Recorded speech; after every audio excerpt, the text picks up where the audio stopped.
नमस्कार दोस्तों। उम्मीद करता हूँ कि आपका दिन बहुत अच्छा बीता होगा और आपकी ज़िंदगी बहुत ही अच्छी चल रही होगी।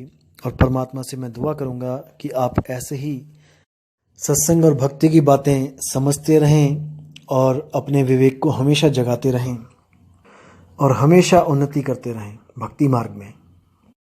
तो दोस्तों, मैंने कल एक ऑडियो बनाई थी कबीर साहब के नूरी तत्व के ऊपर, जो आप लोग ने काफ़ी देखी और उम्मीद करूंगा कि आपको पूरी बात समझ भी आ गई होगी कि कैसे हमें भ्रमित किया जा रहा है, हमें कैसे संतों से दूर किया जा रहा है, हमें कैसे कबीर साहब से दूर किया जा रहा है अपना अज्ञान सुना सुना के। क्योंकि दोस्तों, एक समय ऐसा भी होता है जब हम कोई भी झूठी बात को बार बार सुनते हैं तो हमें वो झूठी बात भी सच्ची लगने लग जाती है। हमें इन झूठी बातों से बच के रहना है दोस्तों। अगर हम इनको सुनते भी हैं तो हमने विवेक और विचार को कभी नहीं छोड़ना है। हमेशा विवेक की तलवार से अज्ञान को काट दो, तब तो आप हमेशा सुरक्षित रहोगे। नहीं तो दोस्तों, कोई ना कोई आपको लूट लेगा दोस्तों आपको। इसलिए हमेशा बच के रहो, हमेशा अपने विवेक को जगाए रखो। तो दोस्तों, आज बात करेंगे सतगुरु कबीर साहब की देह के बारे में कि क्या है उनकी देह। क्योंकि आपको पता है कि संतों ने भी प्रूफ किया है कि वो कभी जन्म मरण में नहीं आते, यानी कि वो कभी माँ के गर्भ में नहीं आते, वो जन्म नहीं लेते और वो अपनी लाश को छोड़ के भी नहीं जाते। तो इसके ऊपर आज हमने कॉन्सेप्ट क्लियर करना है कि कबीर साहिब आखिर किस देह से बने हैं, किस तत्व से बने हैं, उनकी देह कैसी है।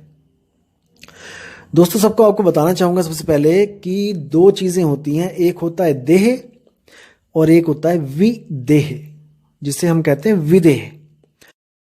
दोस्तों, ये एक दूसरे के विपरीत अर्थक होते हैं। जैसे ऊंचाई का उल्टा गहराई, ज्ञान का उल्टा अज्ञान, अंधेरे का उल्टा प्रकाश, ऐसे ही देह का उल्टा विदेह। हमने इस विदेह को आज समझना है दोस्तों कि विदेह होता क्या है। जैसे आपने सुना है, शब्द भी सुने हैं कई, शब्द शब्द सब कोई कहे, वह तो शब्द विदेह, जीवा पे आवे नहीं, निरख परख कर ले। अब ये विदेह क्या चीज है दोस्तों?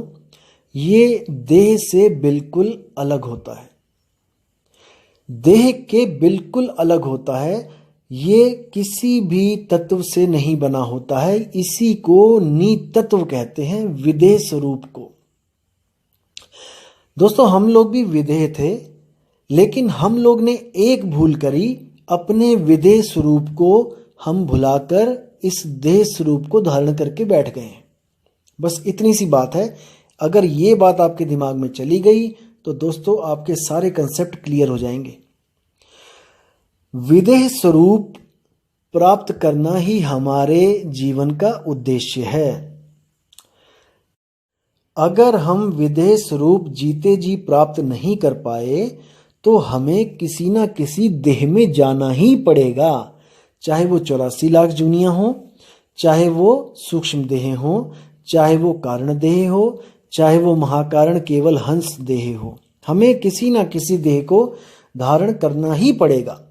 इसलिए कबीर साहब कहते हैं कि जो रास्ता मैं तुम्हें बताता हूं वो रास्ता ऐसा है जिससे तुम बिना किसी देह में गए सीधे डायरेक्ट विदेह स्वरूप को प्राप्त कर लोगे।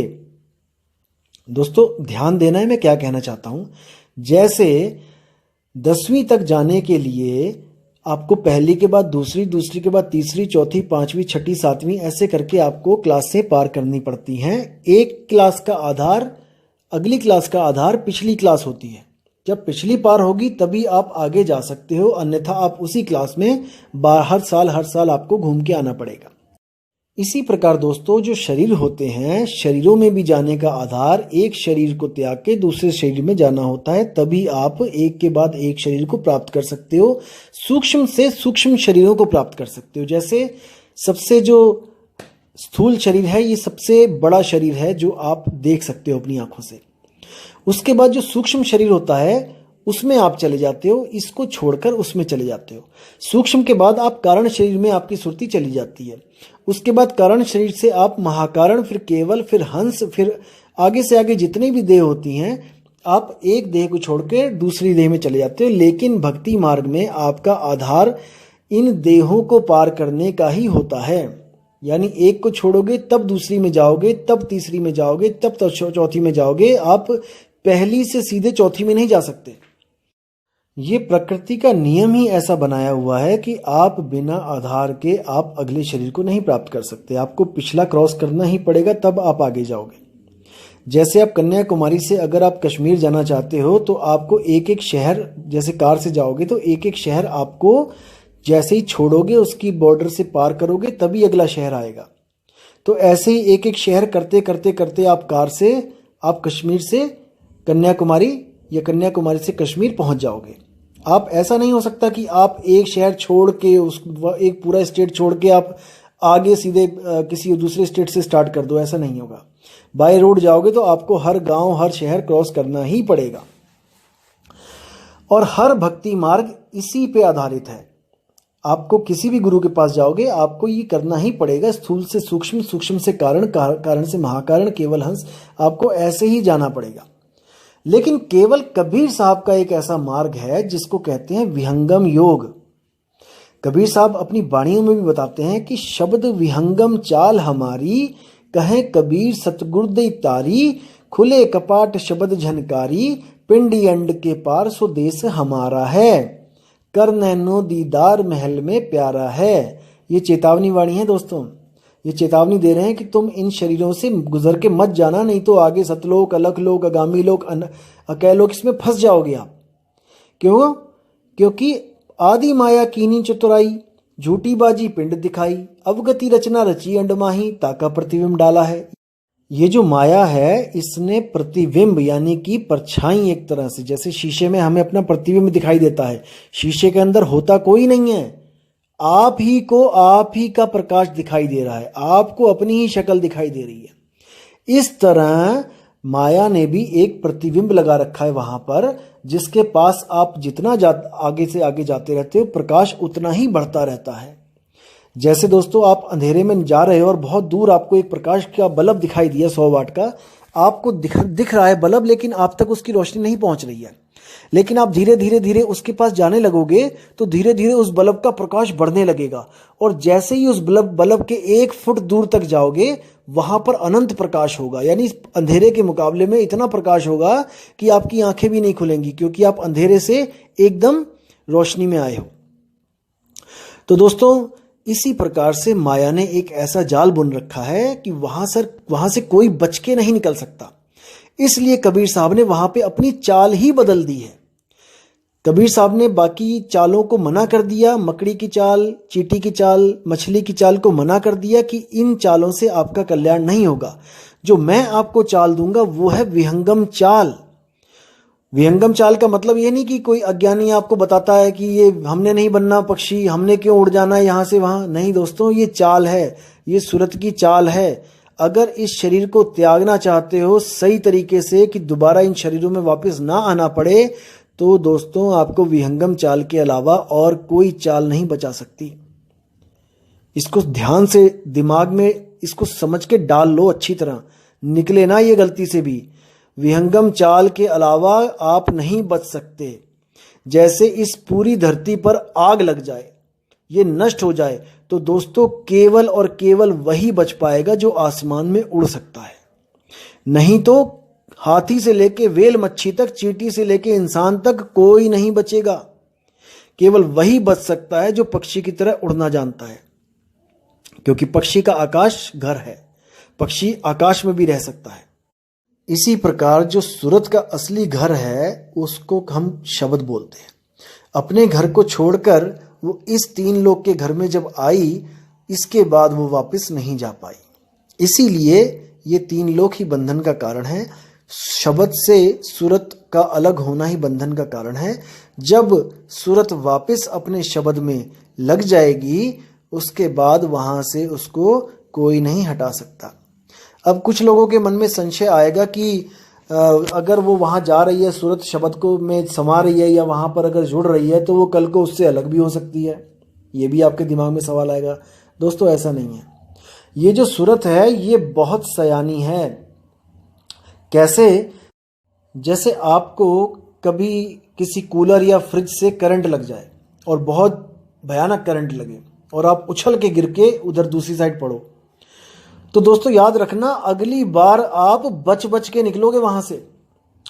ये गुण है सूरत का। अगर सूरत को पता लग जाए कि मैं यहां फंसी हुई थी और इतने जन्मों से मैं फंसी हुई हूं, दोस्तों गलती से भी दोबारा इधर को मुंह नहीं करेगी। दूध का जला छाछ भी फूक फूक के पीता है, इसको ध्यान रखना दोस्तों। एक बार अगर इसको रास्ता मिल जाए ना निकलने का, ये गलती से भी दोबारा इस तरफ मुंह नहीं करेगी। इसीलिए साहिब कहते हैं कि हंसा तू तो सबल था, हल्की तेरी चाल, रंग कुरंगी पड़ गया ताते हुआ बुरा हाल। कि हे हंसा तू पहले विदेश रूप में था, लेकिन गलती से तूने अपने उस स्वरूप को भूल गया और तुम इस दुनिया में आए और तब से एक बार भी वापस नहीं जा पाए। अगर तुम वहां पे अपने विदेश रूप को दोबारा प्राप्त कर लो तो तुम्हें इस देह की कोई जरूरत नहीं पड़ेगी। यह है सतगुरु कबीर साहब के विदेश रूप का ज्ञान।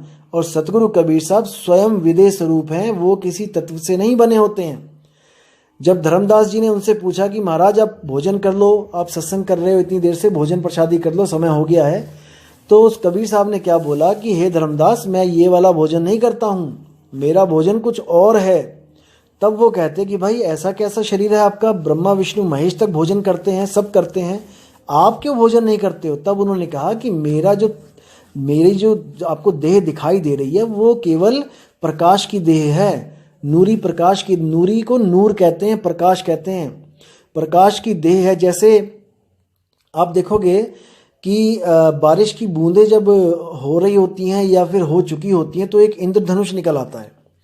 वो इंद्रधनुष देखने में लगेगा आपको कि 7 रंग की देह है कोई, लेकिन दोस्तों वो होता क्या है, एक ही प्रकाश की किरण जब बारिश की बूंद के अंदर से निकलती है तो आप देखेंगे तो वो 7 रंग में बदल जाती है। एक ही प्रकाश की जो धारा है, किरण है, वही 7 रूप में 7 कलर्स में फैल जाती है और इंद्रधनुष का निर्माण करती है। तो वहां पर धनुष है नहीं। अगर आप हेलीकॉप्टर लेके जाओगे वहां पे इंद्रधनुष को ढूंढने तो आपको वो मिलेगा नहीं। वो प्रकाश के द्वारा ही प्रकट हुआ है और प्रकाश के द्वारा ही वो गुप्त कर दिया जाएगा। इसी तरह धर्मदास जी को उन्होंने बोला कि मेरी ये देह नहीं है, ये प्रकाश की देह है, नूरी देह है, लेकिन केवल तुम्हें दिख रही है, ये है नहीं असल में।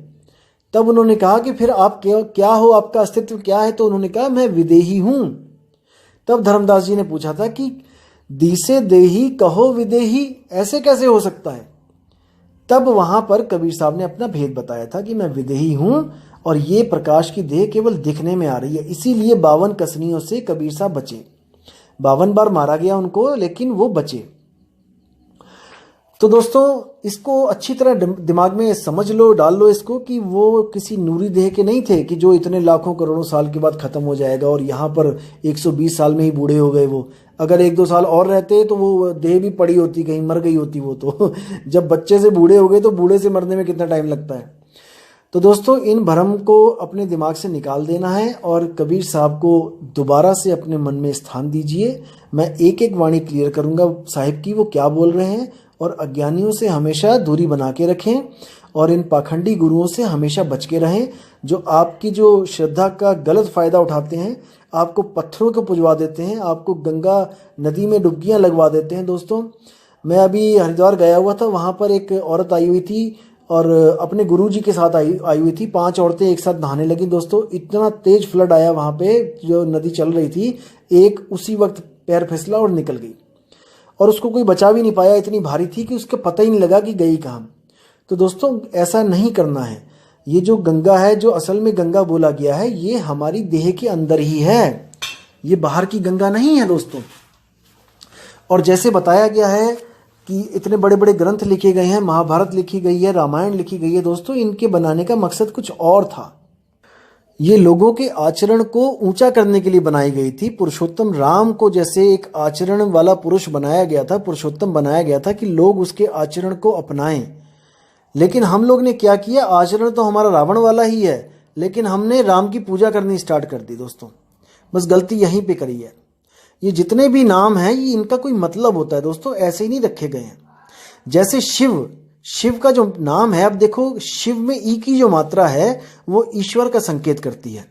अगर वो ई की मात्रा हटा दी जाए तो क्या रह जाता है दोस्तों? शव। शव क्या है? हमारा ये शरीर ही तो है।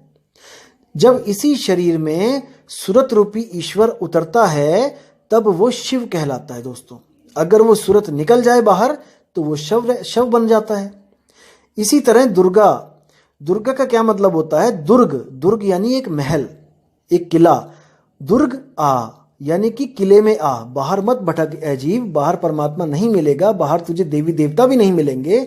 अगर दुर्गा को भी प्राप्त करना है तो वो हमारे कंठ चक्र में विराजमान है। इस दुर्ग में आ यानी इस शरीर की तरफ आ, साधना कर। अब देखिए ब्रह्मा जो है वो क्या है? ब्रह्म आ। अगर आप ब्रह्म के करीब आते हो तब आप ब्रह्मा को प्राप्त कर सकते हो। ब्रह्म की तरफ आ, और ब्रह्म कहाँ है? हमारी देह में ही तो ब्रह्म है। अब कहते हैं शंकर। शंकर का क्या मतलब है? संकर, संग कर। संग यानी कि साथ, कर यानी कि करो, साथ करो। किसका? योग का। जब आप किसी का साथ करते हो तो आप एक से दो होते हो और उसको योग कहा जाता है। शंकर, योग कर। देखो आप शंकर जी भी योग कर रहे हैं। उसके बाद कहते हैं विष्णु। विष्णु का क्या मतलब है? जो पूरे विश्व में अणु अणु यानी हर एक अणु में जो व्याप्त है वही विष्णु है। कोई पत्थर की मूर्ति नहीं है, चार हाथ वाली और गदाधारी की आप उसकी पूजा कर रहे हो। इसी तरह दोस्तों भगवान को क्या बोला गया है? भगवान पांच अक्षरों का मेल है, भ ग व आ और न। भा से भूमि, गा से गगन, वा से वायु, आ से अगन, ना से नीर। यही भगवान का असली रूप है। और जो भी इन पांच तत्वों से बना है वो भगवान ही है, वो भगवान ही है दोस्तों। आप भी भगवान ही हो। आप भी इस सृष्टि को चलाने में उतने ही मददगार हो जितना लोग कहते हैं कि भगवान दुनिया चला रहा है। अगर आप बच्चे पैदा करना बंद कर दो दोस्तों, ये दुनिया खत्म हो जाएगी। आप अपना अपना रोल निभा रहे हो। इंसान रूप में आप ही निरंजन हो और औरत के रूप में आप ही दुर्गा हो, आप ही महामाया हो। अब दोस्तों जो रामायण में जितने भी पात्र हैं उनका भी नाम इसी तरह बहुत बड़े अर्थ लेके बैठा है। जैसे जो राम है वो क्या है? रमता राम। जो इस शरीरों में रम रहा है वही राम है। जब वो राम आता है आपके पास तो सीता भी आती है। सीता का क्या मतलब है? शीत। शीत यानी ठंड, यानी ठंडक। जब वो राम आता है तो आपका कलेजा ठंडा हो जाता है, आपको संतुष्टि आती है। और जो लक्ष्मण है वो क्या है? लक्ष्मण। अपने मन पर लक्ष्य रखो। जब आप देखोगे लक्ष्मण हमेशा तीर कमान लेके सोया तक नहीं, बस वो चक्कर काटता था, पहरा देता था। इसी तरह हमने भी अपने अपने मन पे पहरा लगाना है। लक्ष्मण, हमारा जो लक्ष्य होना चाहिए वो मन को रोकना होना चाहिए, मन को मारना होना चाहिए। जैसे हम निशानों पे लक्ष्य लगाते हैं। अब आगे क्या है? दशरथ, यानी कि 10 इंद्रियों के जो रथ पे सवार है वो ही दशरथ है, जो कि बार बार दुख में वियोग में मर रहा है राम के। यानी रमता राम जब तक आपको नहीं मिल रहा है, आपका जो जीव है वो बार बार जन्म और मरण में पड़ा हुआ है और इन 10 इंद्रियों के बस में है। अब क्या है? हनुमान। हनुमान का क्या मतलब है? हनुम यानी कि हनन करना, मान यानी अपने अहंकार का। हनुमान की तरह सेवक बनना है। हनुमान बहुत बड़े बजरंगी जिसको कहते हैं, बहुत ताकतवर थे, लेकिन राम के आगे ऐसे दीन होते थे कि उनसे बड़ा कोई सेवादार नहीं है, चरणों की धूल है। तो अपने अहंकार का हनन करना है हमने और गुरु के चरणों में हमने हनुमान की तरह अपने आप को पेश करना है, निछावर कर देना है। अब विभीषण मतलब क्या है? विभीषण का मतलब है वी से विवेक और भीषण यानी कि बहुत ज्यादा। दोस्तों राक्षसों के पास रहता हुआ भी वो इतना विवेकी था कि उसने राक्षसों का साथ नहीं दिया और अपने राक्षसों से अलग भगवान का साथ दिया। इतना विवेकी था, इसीलिए उसका नाम विभीषण था। अब दोस्तों रावण क्या था? रा से राक्षस और वन से जंगल। वन का मतलब जंगल। जंगल क्या? ये शरीर हमारा। इसी शरीर में, इसी शरीर रूपी जंगल में एक राक्षस रहता है जिसको हम मन कहते हैं। रावण ही मन है और मन के पास जो 10 हथियार हैं, जो 10 शीश हैं, वो क्या हैं? हमारी 10 इंद्रियां। इन्हीं 10 इंद्रियों के चक्कर में वो हर जीव को उलझा के बैठा हुआ है यहाँ पे। अब दोस्तों कुंभकर्ण क्या है? कुंभकर्ण का मतलब है जब ये लोग अपने गुरुओं के पास थे बचपन में तो इनको जो विद्याएं सिखाई गई, कुंभक रेचक पूरक योग सिखाया गया, उन्हीं योगों को ये करते रहे और बार बार जन्म मरण में आते रहे। कुंभी नरक रूपी गर्भ में बार बार उल्टे लटकते रहे, इसीलिए इनका नाम कुंभकर्ण पड़ा। और जो मेघनाद है वो क्या है? वो है मेघों का नाद, यानी कि मेघ यानी बादल, और उसकी जो गर्जना है उसको नाद कहते हैं। तो इसी मेघनाद को अनहद नाद बोला गया है। और जो योगी साधु हैं वो मेघनाद यानी कि अनहद नाद में उलझे हुए हैं और लोगों को भी उलझाते हैं, लेकिन इन सबको राक्षसों की कैटेगरी में रखा गया। हालांकि ये बहुत उच्च कोटि के ब्राह्मण यानी कि ये भी योगी थे। तो ऐसे भी योग हैं जो आपको लगेगा कि हमें गुरु भक्ति करवा रहा है, लेकिन वो भक्ति आपका नाश करने के लिए बनाई गई है। इसी प्रकार दोस्तों गीता में भी ये बताया गया है, 7वें अध्याय का 4था जब श्लोक आप पढ़ोगे तो उसमें साफ लिखा है कि पृथ्वी जल अग्नि वायु आकाश, ये तो हो गए 5 तत्व, और मन बुद्धि तथा अहंकार, ये 8 प्रकार से विभक्त मेरी भिन्ना प्रकृतियां हैं। यानी कि ये सब मेरे द्वारा ही उत्पन्न किया हुआ है, यानी कि ये सब अनादि नहीं है, ये प्रकृतियां हैं। जब शब्द से सूरत अलग हुई उसके बाद ही ये सब अस्तित्व में आए। इनको प्रकृतियां क्यों बोला जाता है? क्योंकि प्रकृति का मतलब है पर आकृति, यानी कि पराई आकृति, पराया स्वरूप, मेरा नहीं, यानी कि मैं इन 8 से सर्वथा भिन्न हूं। किस किस से? पृथ्वी जल अग्नि वायु आकाश मन बुद्धि और अहंकार, इन 8 से मैं अलग हूं, मैं एक जीव हूं, जिसके बारे में आपको अगला ही जो श्लोक बताएगा 7वें अध्याय का जो 5वां श्लोक है उसमें बड़ा अच्छा बताया गया इसके बारे में कि हे महाबाहु अर्जुन, इनके अतिरिक्त मेरी एक अन्य पराशक्ति है जो उन जीवों से युक्त है जो इस भौतिक अपरा प्रकृति के साधनों का विदोहन कर रहे हैं। यानी कि उन जीवों के बारे में बताया जा रहा है जिसको हम अविनाशी जीव कहते हैं। जीव का मतलब होता है जो सदा सदा जीवित रहे, उसको जीव बोला जाता है, जो सर्वथा मन बुद्धि अहंकार और 5 तत्वों से न्यारा है। उसी जीव के कारण ये मन चल रहा है। ये मन की अपनी हैसियत नहीं कि ये आपसे कुछ करे, ये हमेशा जीव से ही शक्ति लेता है और अपनी इच्छाओं को प्रकट करता है। ये मन ही काल है जिसने जीवों को उलझाया हुआ है। जब तक आप जीव और मन को अलग अलग नहीं कर पाओगे, जब तक आपकी मुक्ति संभव नहीं है, क्योंकि आपने अपनी आकृति को, अपने स्वरूप को भूल के पर आकृति को ग्रहण कर लिया है। मन भी पराया है, माया भी पराई है। लेकिन ये उसी प्रकार है दोस्तों जैसे अध्याय 2 में बोला गया था कि लोग आत्मा के बारे में बताने पर भी आत्मा के बारे में समझ नहीं पाएंगे कि वो कैसा है, क्या है। इसीलिए 7वें अध्याय के 3 श्लोक में साफ साफ बोला गया कि कई हजार मनुष्यों में से कोई एक इस प्रकार की सिद्धि के लिए प्रयत्नशील होता है। यानी कि अपने स्वरूप को जानने के लिए करोड़ों अरबों में से कोई एक बंदा प्रयत्नशील होता है और बहुत ही उच्च विवेक होने के कारण वो इन बातों को समझ पाता है।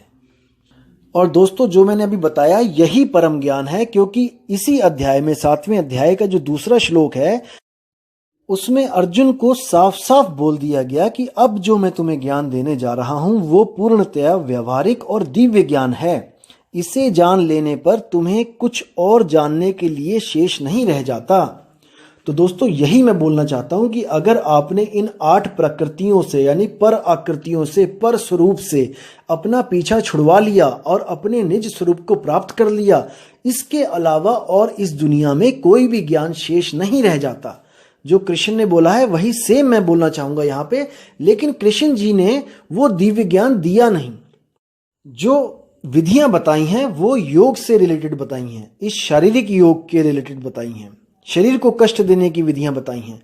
तो दोस्तों इसीलिए हमें एक परम गुरु की जरूरत पड़ती है। जैसे गीता में भी बोला गया है, हे अर्जुन तुम इस दिव्य ज्ञान को प्राप्त करने के लिए ऐसे गुरु के पास जाओ जिसने अपने स्वरूप को प्राप्त कर लिया हो, जो स्वरूप सिद्ध गुरु हो।